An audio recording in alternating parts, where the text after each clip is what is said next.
we came from the rib, but they are over us as far as authoritative, according to the word. Um, then they are the ones who also pronounce blessings over their children. They pronounce those things that are to come for their children's future. Right. And when you don't have that and it's not spoken into your life that way, you second guess where you're headed. Am I making the right choice? Am I even going in the right way? Though you tend to second guess yourself a lot because you weren't given that foundation of assuredness to begin with.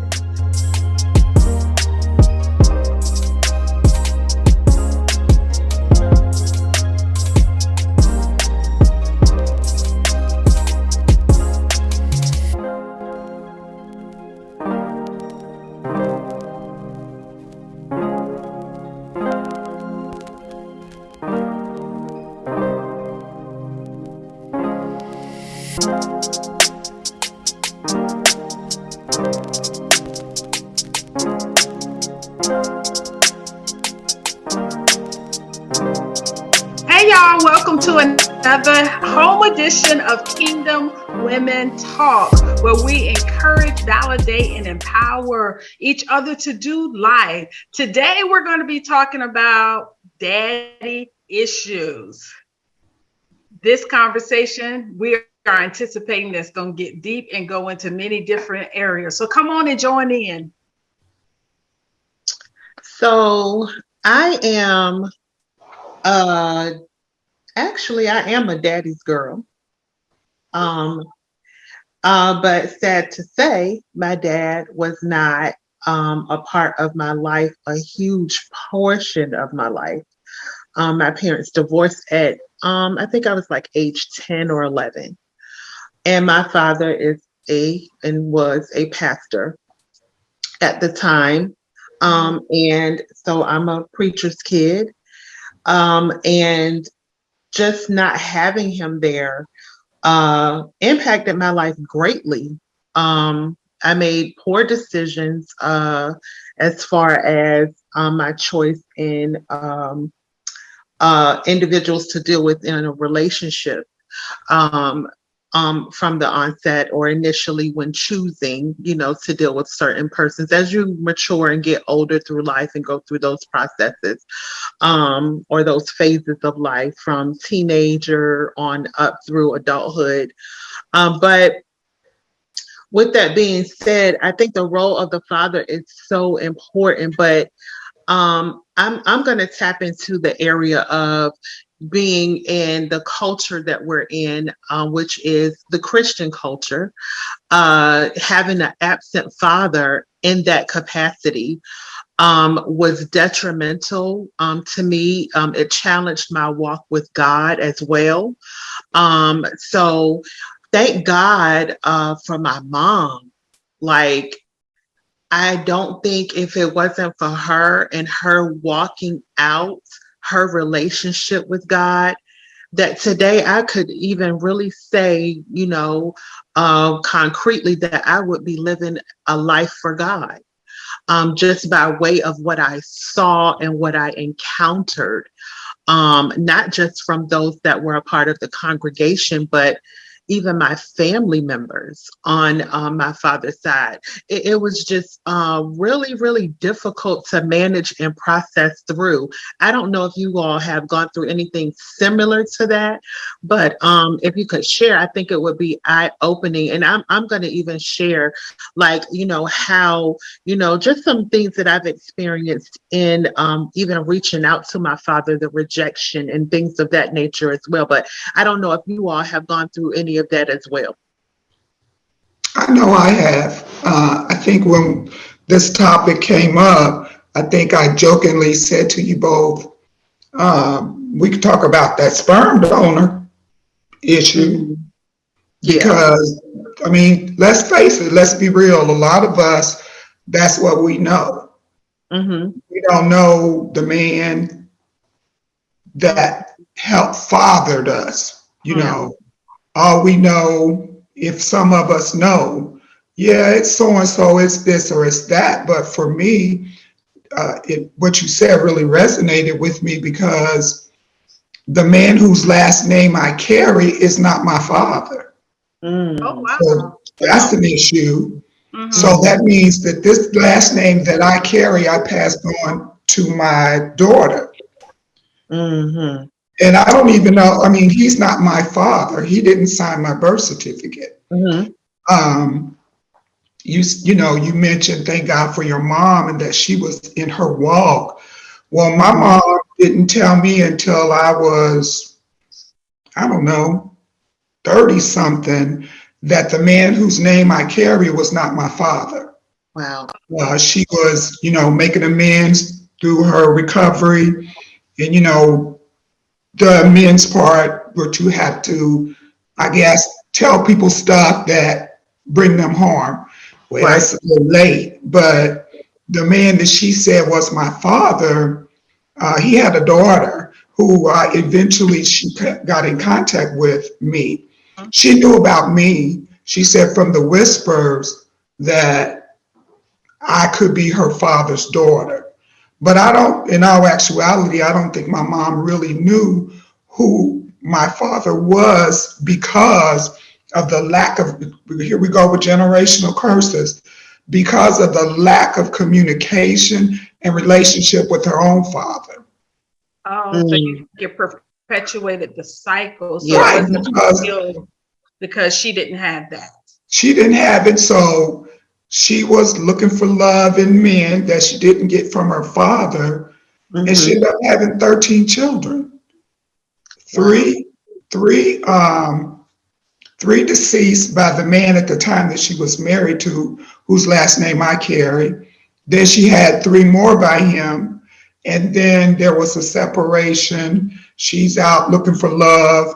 Then comes me, and then comes the rest of my siblings. So the generational thing that we have to prepare ourselves for in our children, you know, is that we have to be mindful, as I tell my son, you got to be mindful who you sleep with, you know, because not having that one, because even as a child, I wrote him letters and didn't find out until just recently, maybe in the last 6 months, that the lady I thought was my aunt would always say to the man I thought was my father, why does she keep letting that girl write you letters?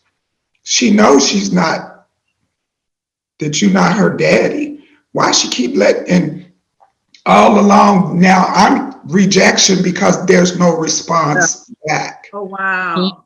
There's So no how, response. so so you never found out which way, whether you were truly named No. after your father, given your father's last name, or was it the other gentleman? You never found out one. I think because my mom's name at that time was Warfield, Mm-hmm. that's the name I got. So how That's did the that make name you she feel, Sheila? put on the birth certificate. For a long time, especially when I heard, well, you know, God is your daddy, he's your father. I'm like, well, if a father give good gifts to, you know, human children. So for a long time, it was like there was that void. And so I think I overcompensated with my children. I'm going to be mom and daddy. I'm going to be mom and daddy to my kids. And it wasn't until my son went to prison and one of his stints out, and he was just wilding out. And he was like, Ma, you can't teach me like a man. And the lights came on at that moment. It hurt at first because I'm like, well, wait a minute. I'm all you got.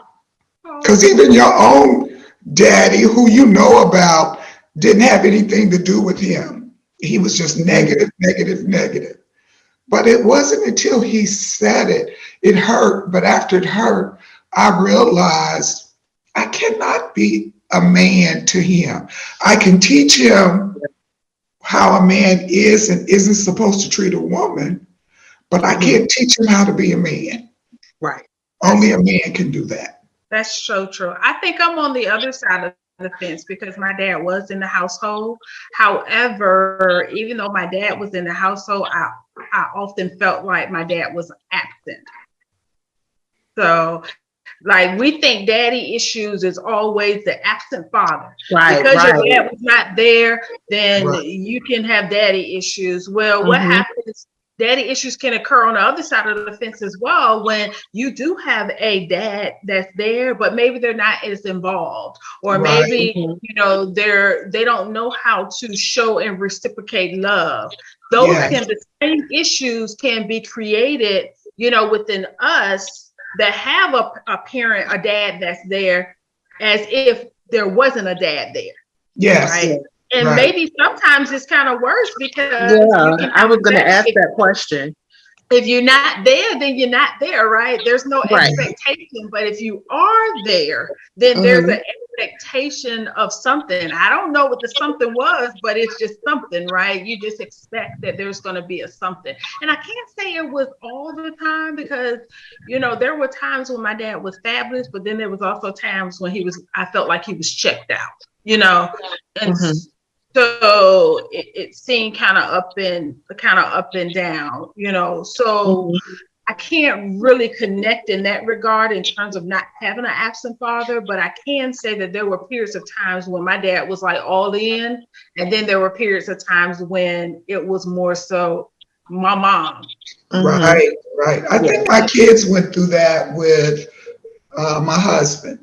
Sometimes he was there, but a lot of times he wasn't. Mhm. And especially for Morgan, it was like football games. He's telling him, go try out. I'll be there. But then that wasn't there. See, I think for us, it was when we were younger. Yeah. I think we were more obedient when we were younger age. So I remember my dad always being there doing stuff with us, taking to the park, to the zoo, to the parades, so forth. But it's like when we got a little older and we start understanding that this brain up here really does work, and I feel like I have an opinion, and I feel like I have something I want to say. That didn't work too well. Right.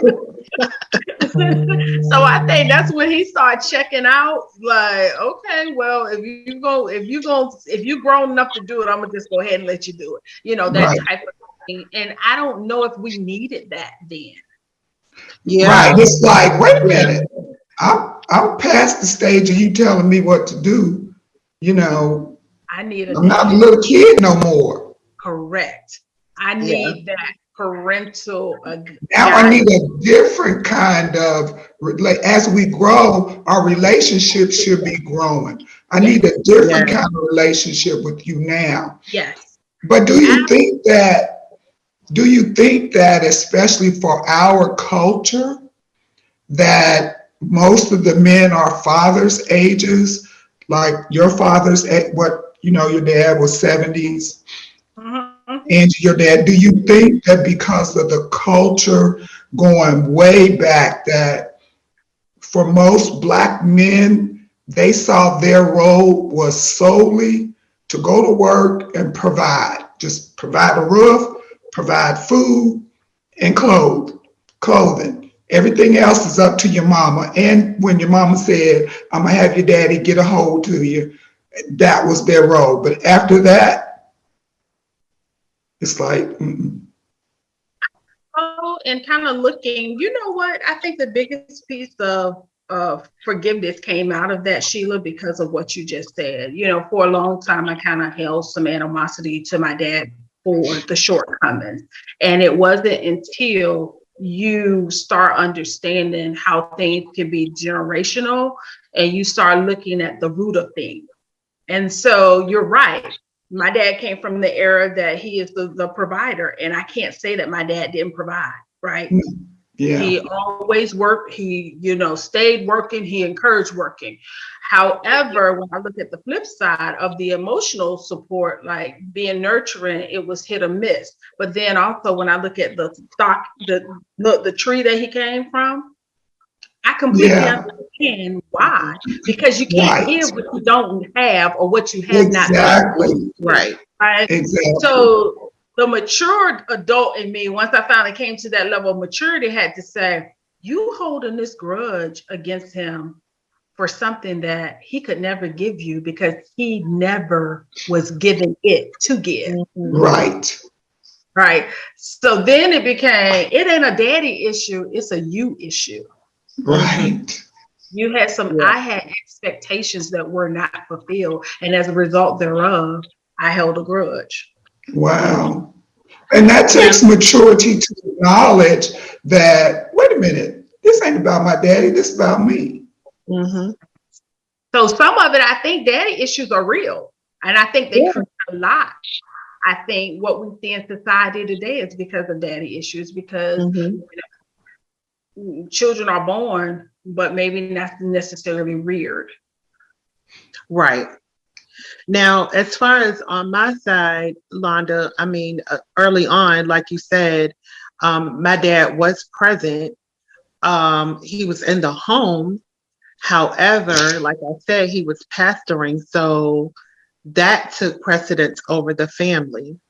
So even back to even it being generational, or that particular era in which he was operating his gifts, you know, that the Lord had given him to do, it wasn't looked upon at that time for you to spend family time with your family. It was all church. You devoted all of your attention to church and those that you were shepherding.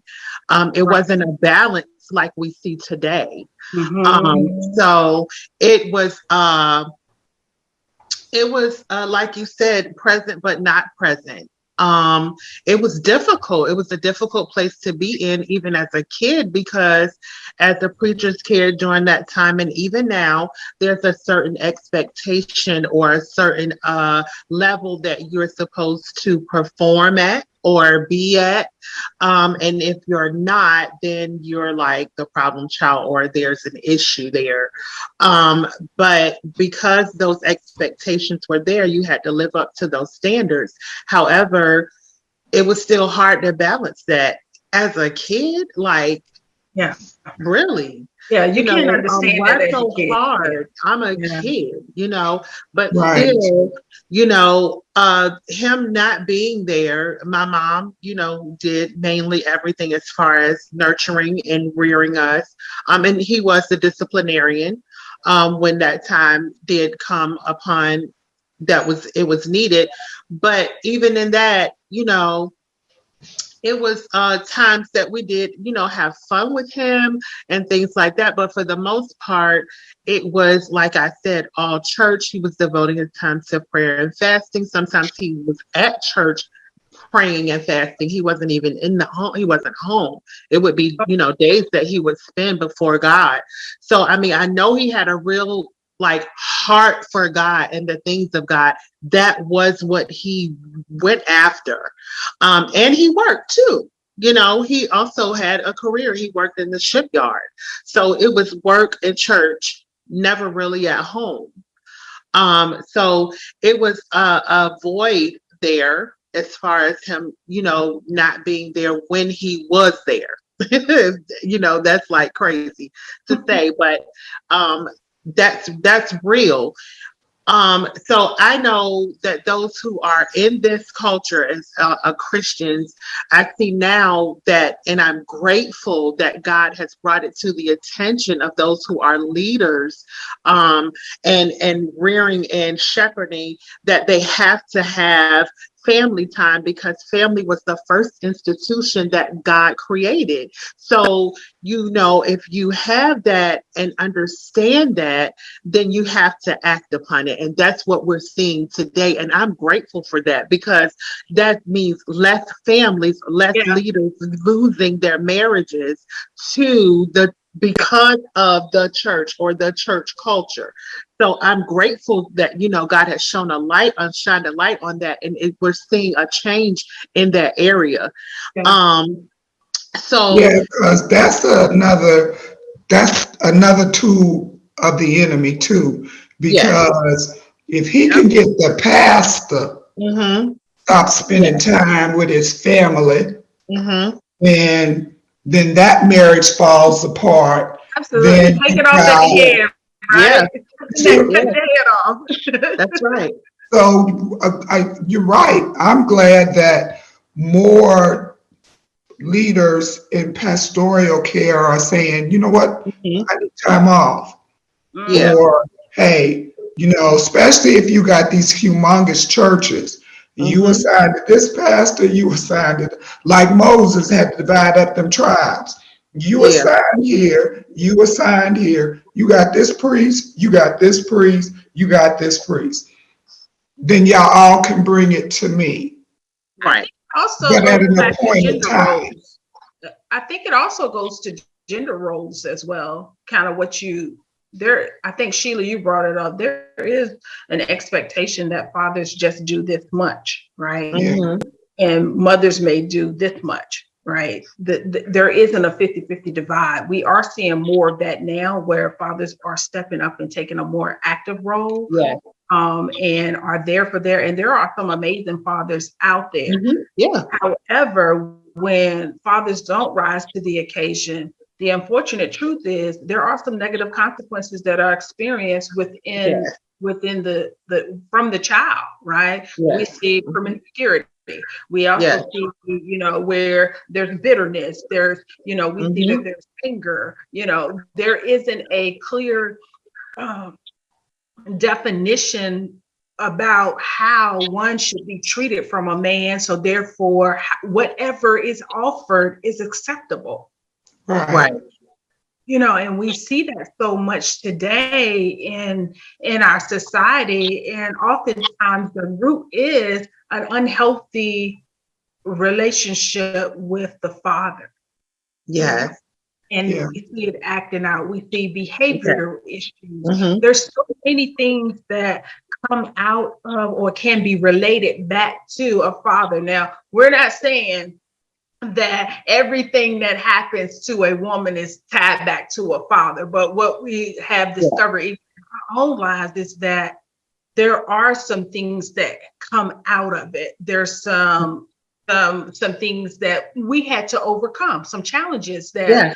we put ourselves in, not Mhm. knowing that the root of it was because of this either void relationship or this Right. toxic relationship or this null relationship, right? Hmm. Or inconsistency that we see. So Yeah. it makes us want to fill that void with yes, Hmm. love, Yeah. sometimes it's alcohol, sometimes it's drugs, Right. sometimes it's Hmm. other things to fill that void. And sometimes we are doing things just to get attention. Yeah. Right. Yeah. Have y'all found that it played out in your lives like that where you navigate to Yeah. something?